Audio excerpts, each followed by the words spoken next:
नमस्कार, मी अहिल्या. नमस्कार, मी श्रद्धा. एकविरा फाउंडेशन आयोजित संवाद एकविरेशी या कार्यक्रमात आपले सर्वांचे मनापासून स्वागत करते. प्रसिद्ध व्यंग्यचित्रकार R.K. लक्ष्मण यांचा एक प्रसिद्ध किस्सा आहे. ज्यांनी सामान्य माणूस घडवला त्यांना एक दिवस विचारलं गेलं की तुमचा सामान्य माणूस नेहमी पुरुषच का असतो, स्त्री का नसते? त्यावर R.K. लक्ष्मण यांचं उत्तर वाखाणण्याजोगं आहे. ते म्हणतात, स्त्री कधीच सामान्य असू शकत नाही, स्त्री नेहमी खासच असते. प्रत्येक स्त्री आपापल्या मार्गाने खासच आहे. अशाच एका खास स्त्रीला आज आपण भेटणार आहोत.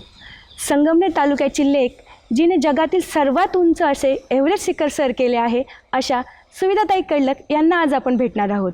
एक गृहिणी, एक लेक, एक आई, एक मुलगी यांचा एव्हरेस्ट सर करण्याचा प्रवास त्यांच्याच तोंडून जाणून घेणार आहोत. नमस्कार सुविधाताई. नमस्ते. गृहिणी व 2 मुलांची आई हे पहिलेच खूप कठीण असतं.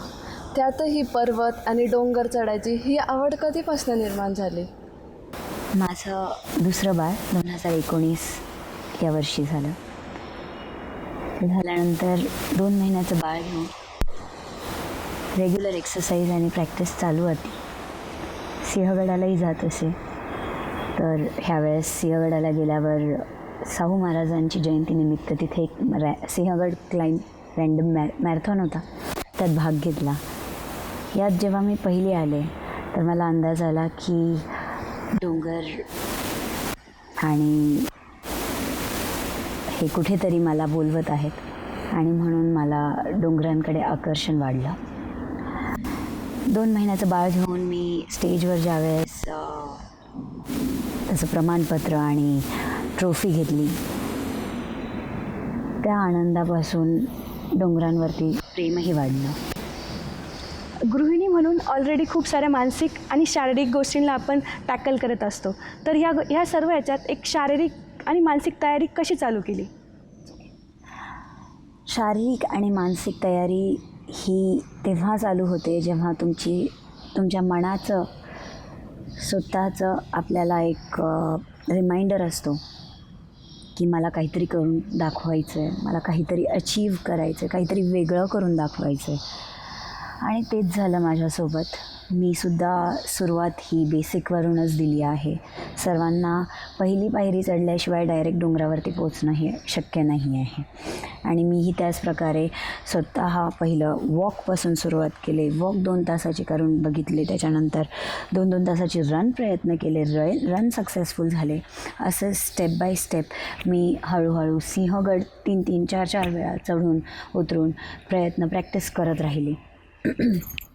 त्याचा शरीरावर तर नक्कीच फायदा झाला, परंतु सोबत माझे एन्ड्युरन्स हे वाढत चालले होते.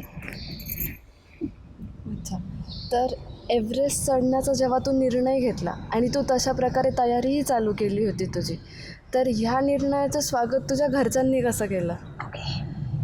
एव्हरेस्ट हे मी ओव्हरनाईट विचार केलेला विषय नाही आहे. याला किमान खूप वर्षांची प्रॅक्टिस एकत्र करून मी परफॉर्मन्स दिला आहे. सो वर्षाच्या दर मेहनतीचं जे पण यश दाखवत होते ते नक्कीच सर्वांना सांगत होतं की शी डिझर्व्स, तिला जे ती शोधत आहे त्याचं नक्कीच फळ भेटायला हवं. सुरुवात ही मी कांग्यातसेपासून केली, कारण मला हिमालयन माउंटनची पहिली प्रॅक्टिस करायची होती. शरीर आपल्याला किती साथ देते हे मला जाणायचं होतं. माझं दुसरं बाळ झालेलं आहे म्हटल्यावरती यापुढे कितपत माझी शरीर मला साथ देईल हे एकदा मला टेस्ट करणं गरजेचं होतं. हिमालयन माउंटनमध्ये बेसिक आपलं अमरनाथ असे ट्रॅक करून एन्ड्युरन्स टेस्ट केले जात नाहीत, म्हणून त्याच्यासाठी छान असं शिखर मी चूज केलं, जो होता कांग्यातसे 2 शिखर हे सर करण्या अगोदर केलेली सगळी तयारी. 2 महिन्याचा एक सुंदर असा एक्सरसाइज ट्रेनरकडून कोर्स घेतला, स्ट्रेंथ ट्रेनिंगचा. तो मी दर दिवशी लिहून घरी आणायचे आणि तो फॉलो करून मी पुढचे स्केड्यूल्स बनवले होते की जेणेकरून दर दिवशी मी एवढे सेट एवढ्यांदा रिपीट करून इम्प्रूव्ह करणार आहे. आणि ऑब्व्हियसली फायनान्स हा विषयही माणसाला खूप वेळा बॉदर करत असतो, तसंच मलाही करत होता.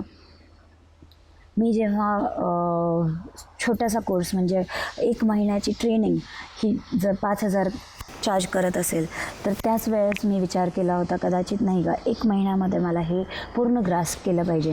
परंतु ग्रास्प करताना रिअलाईज झालं की नाही, only grasping is not the requirement. इथे आपल्याला याचं प्रॅक्टिसमध्ये आणणं पण खूप गरजेचं आहे, नाहीतर मग एकाच स्प्रेनमुळे सुद्धा पूर्ण टॉसवरती जाऊ शकतं. And I would have to take a break of approximate 3 to 5 months just to recover out of it.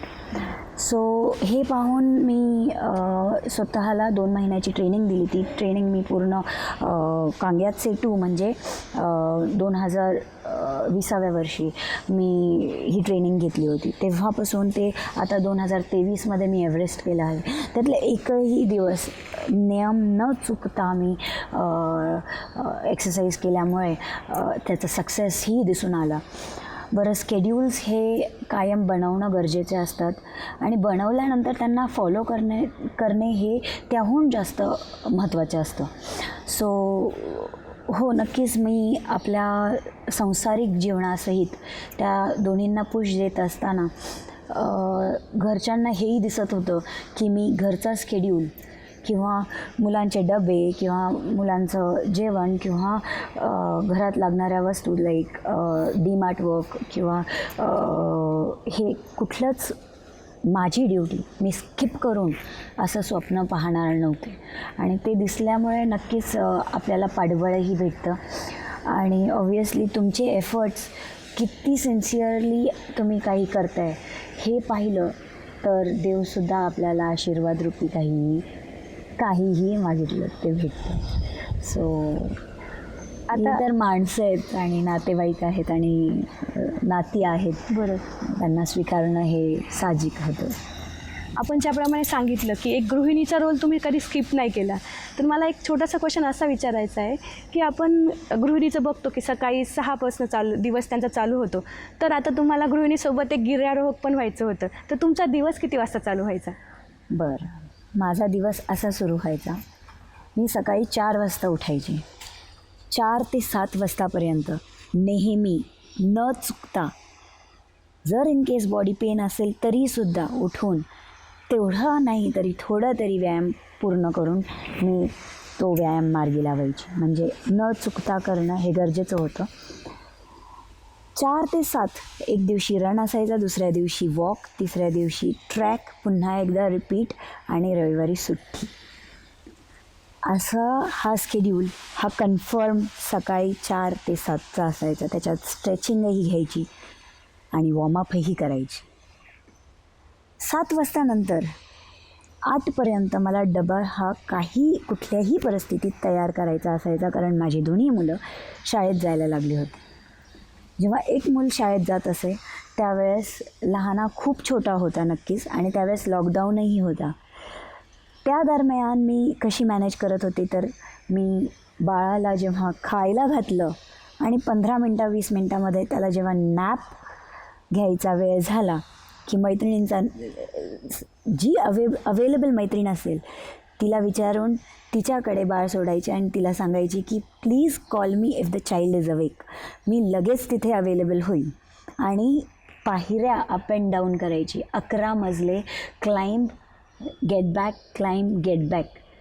9 वाजता तालीम वर्कआउट म्हणजे जोर बैठका सपाट्या मारायची, कारण मला नॅचरल ट्रेन करायची होती बॉडी. नॅचरल ट्रेन करत असताना ऑब्व्हियस आहे की आपल्याला सगळ्या एक्सरसाइजला प्रॉपर फॉलो केलं पाहिजे, म्हणून ते अचूक होऊन वर्कआउट केला पाहिजे.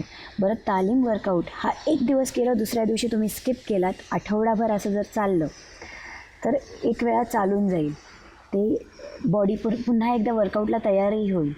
पण जर इन केस तुम्ही आता वर्कआउट केला आणि आठवड्याचा ब्रेक घेतला तालीम वर्कआउटला, तर ज्या दिवशी तुम्ही ब्रेक घेतला आहे त्यापासून 3 दिवस तुम्ही नक्की आजारी पडाल, कारण तो हार्डकोर वर्कआउट असतो.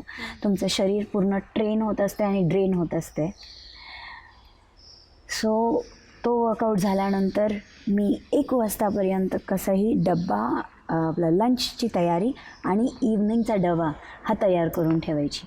लहान मुलाला आणायला जायची. 1 वाजता तो सुटायचा. त्याला घेऊन आले की त्याला भरवताच मोठीला आणण्याचा टाईम व्हायचा. 3 वाजता ती शाळेतनं सुटायची, आम्ही दोघे जायचो, तिला घेऊन यायचो.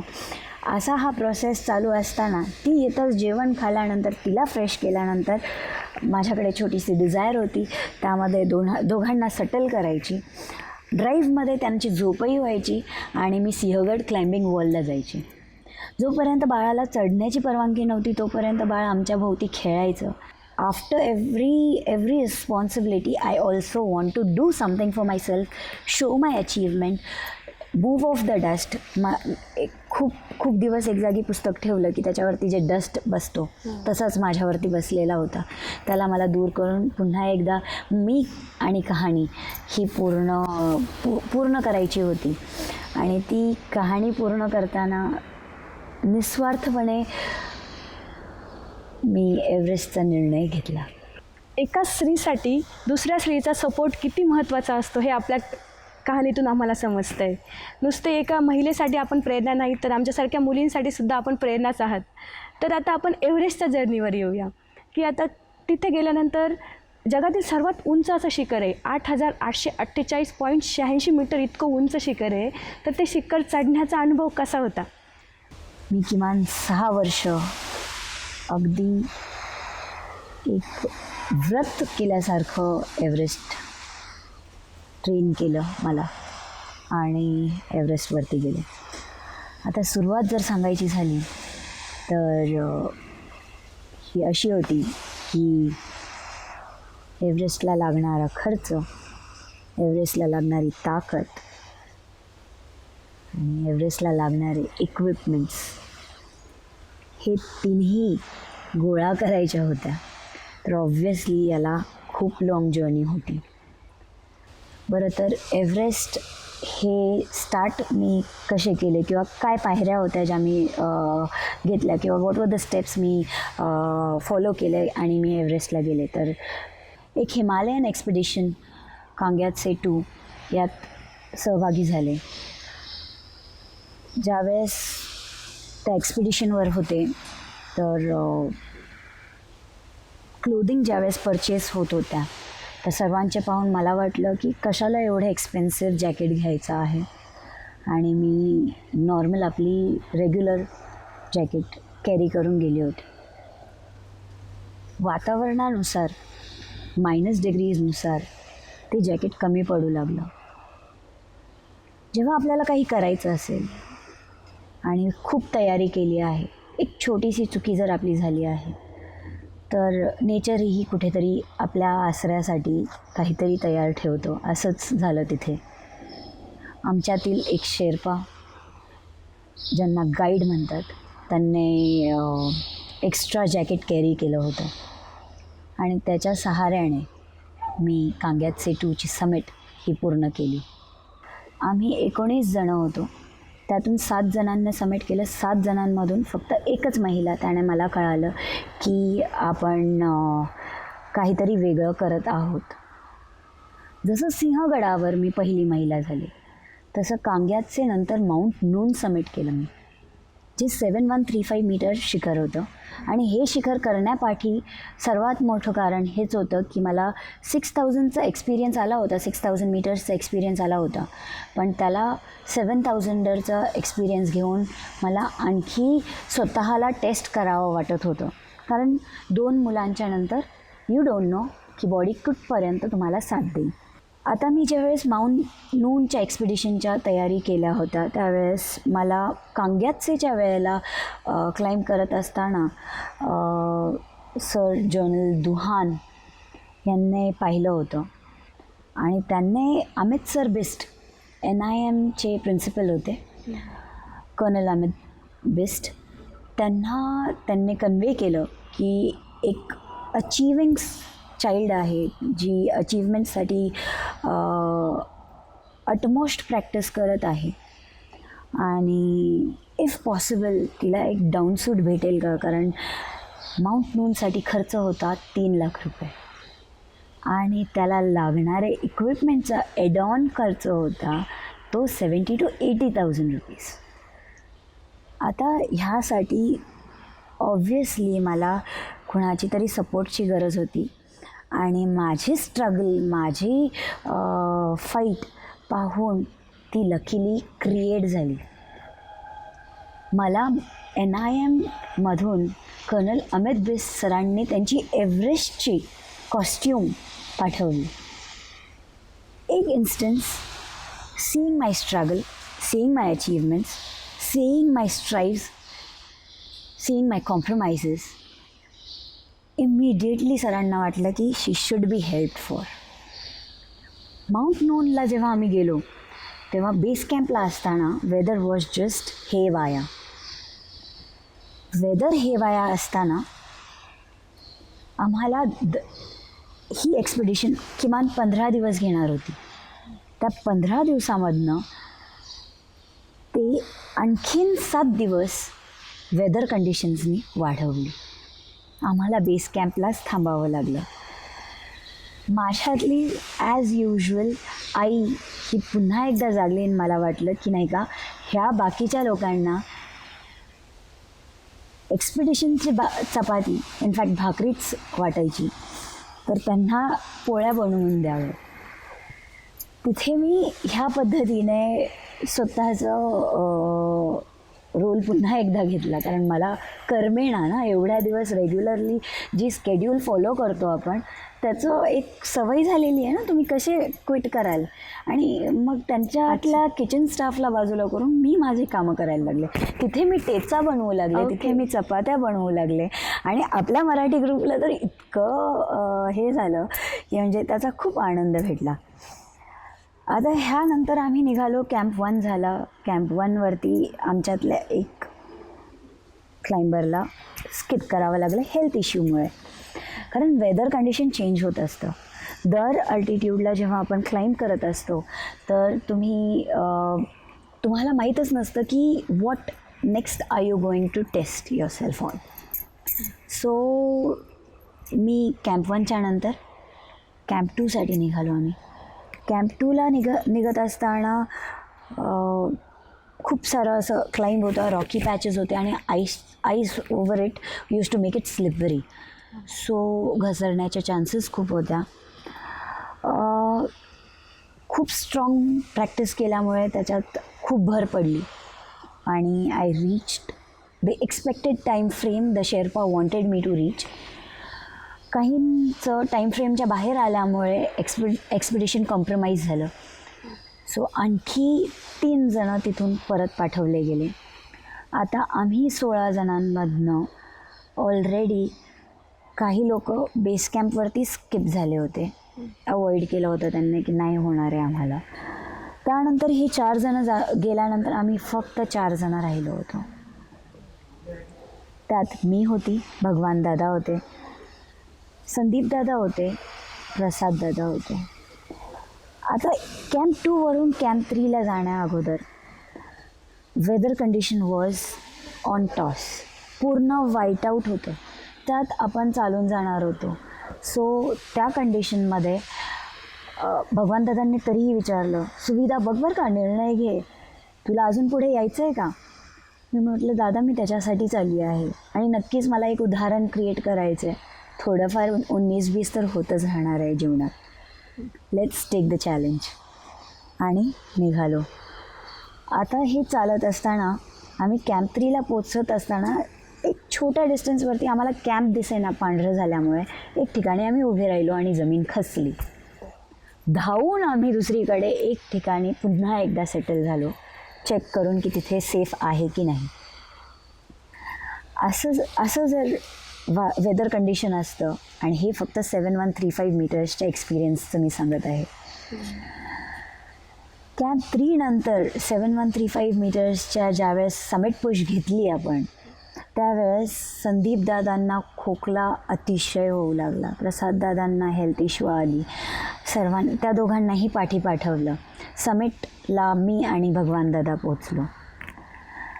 भगवान दादा आणि मी समिट केल्यानंतर खाली आल्यावर पुन्हा एक ऊर्जा जी डेव्हलप झाली माझ्या शरीरात, तीही होती की महाराष्ट्रातील पहिली महिला जिने माउंट नोन समिट केला आहे ती मी ठरली.